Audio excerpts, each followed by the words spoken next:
Assalamualaikum warahmatullahi wabarakatuh.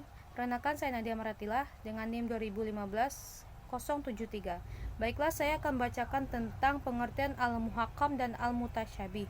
Pengertian al-muhakkam dan al-mutasyabih secara bahasa. 1. Pengertian al-muhakkam secara bahasa. Al-muhakkam secara bahasa berasal dari kata dasar hakam, yang mana Ibnu Faris rahimahullah mengatakan huruf al-ha, al-kaf, dan al-mim adalah sebuah asal kata yang bermakna larangan. Kata pertama yang berakar dari 3 huruf tersebut adalah hukum, yang berarti melarang dari sebuah kezaliman.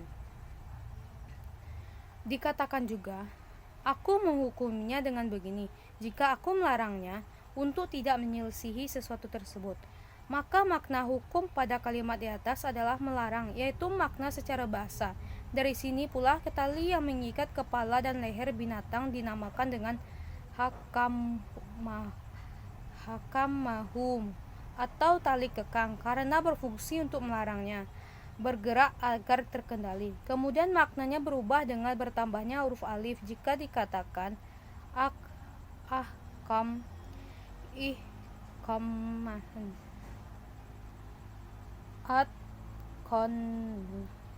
atkona itkonan. Artinya adalah menguatkan atau mengkokohkan, seperti jika dikatakan, artinya aku menguatkan sesuatu, melarangnya dari kerusakan. Abu Hilal al-Syakri rahimahullah berkata, itqannya sesuatu maksudnya adalah memperbaikinya, dan hikam adalah menyempurnakan perbuatan dari menguasainya dengan baik. Maka al-muhakkam secara bahasa adalah bentuk isim maf'ul dari ahkam, yang bermakna sesuatu yang dikokohkan atau dikuatkan atau disempurnakan. 2. Pengertian al-mutasyabih secara bahasa. Al-mutasyabih secara bahasa berasal dari kata dasar syabbiha, yang makna kata oleh Ibnu Faris rahimahullah bahwa huruf asyin, al-ba, dan al-ha satu dasar kata yang menunjukkan kemiripan sesuatu. Ar-Rakib al-Ashfahani rahimahullah menjelaskan bahwasannya al-mutasyabih sebuah kata turunan dari asyabhu, wasyabbahu, wasyabbihu, yang maknanya adalah sebuah kemiripan. Beliau berkata, asyubha adalah tidak bisa membedakan antara satu dengan yang lain, disebabkan adanya kemiripan antara keduanya secara kasat mata ataupun makna.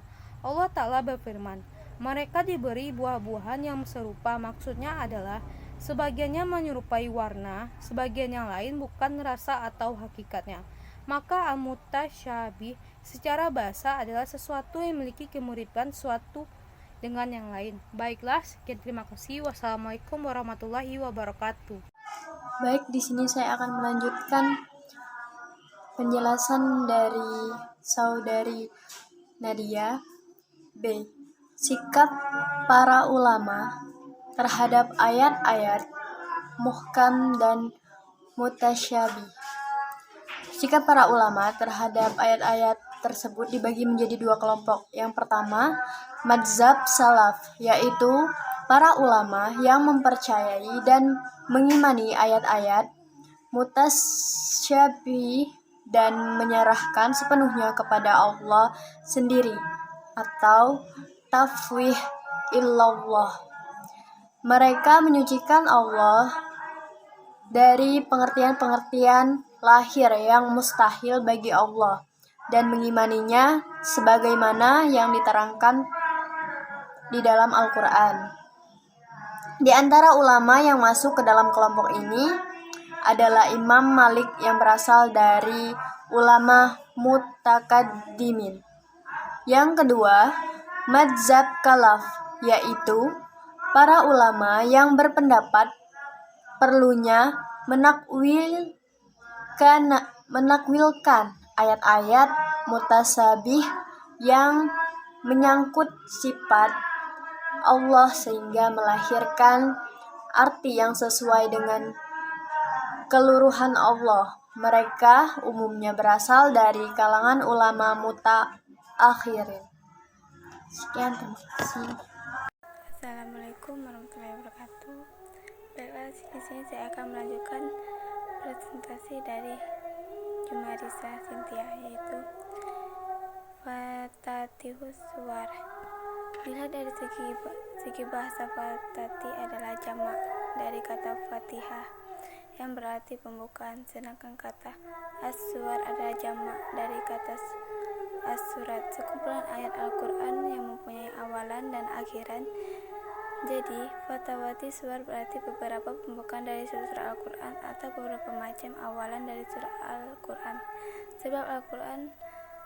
Sebab seluruh surah Al-Quran yang berjumlah 114 buah surat itu dibuka dengan 10 macam pembukaan saja. Tidak ada satu surat pun yang keluar dari 10 macam pembukaan itu. Dan tiap-tiap macam pembukaan itu mempunyai rahasia atau hikmah untuk dipelajari. Istilah fatawati al-suwar ini memang sering diartikan pula sebagai huruf al-muqatta'ah atau huruf terputus-putus yang terdapat di permulaan beberapa surah Al-Quran. Sekian, terima kasih. Baik, di sini saya akan menjelaskan hikmah mengetahui muhkam dan mutasyabih. Jika dikatakan apa hikmah mengetahui atau penyebutan masalah al-muhkam dan al-mutasyabih, maka sesungguhnya ada beberapa hikmah, di antara lain yaitu yang pertama, merupakan sebuah rahmat bagi manusia saat manusia tidak mengetahui hal-hal yang mutasyabih seperti perkara hari kiamat, supaya mereka bersemangat dalam hidup dan tidak bermalas-malasan sekedar duduk ibadah mempersiapkan datangnya hari kiamat. Hal ini juga membuat manusia tidak stres, gundah, dan selalu gelisah ketika mereka mengetahui hakikat kematian, kiamat, dan lain-lain. Dan yang kedua adalah sebagai ujian bagi manusia, apakah mereka beriman dengan sesuatu yang gaib hanya dengan berita yang dibawa syariat. Dan yang ketiga, mengambil pelajaran bahwa dakwah haruslah dengan bahasa dan kadar kemampuan yang sesuai dengan yang didakwahi. Dan yang keempat, penegakan dalil akan kematian atau akan kelemahan dan kebodohan manusia. Dan yang terakhir, beragamnya pendapat yang bisa ditoleran sehingga tak bisa kita bayangkan. Kaulahnya semua ayat itu muhkam, maka tidak akan ada mazhab kecuali hanya satu pendapat saja. Mungkin hanya ingin dapat saya sampaikan. Wassalamualaikum warahmatullahi wabarakatuh.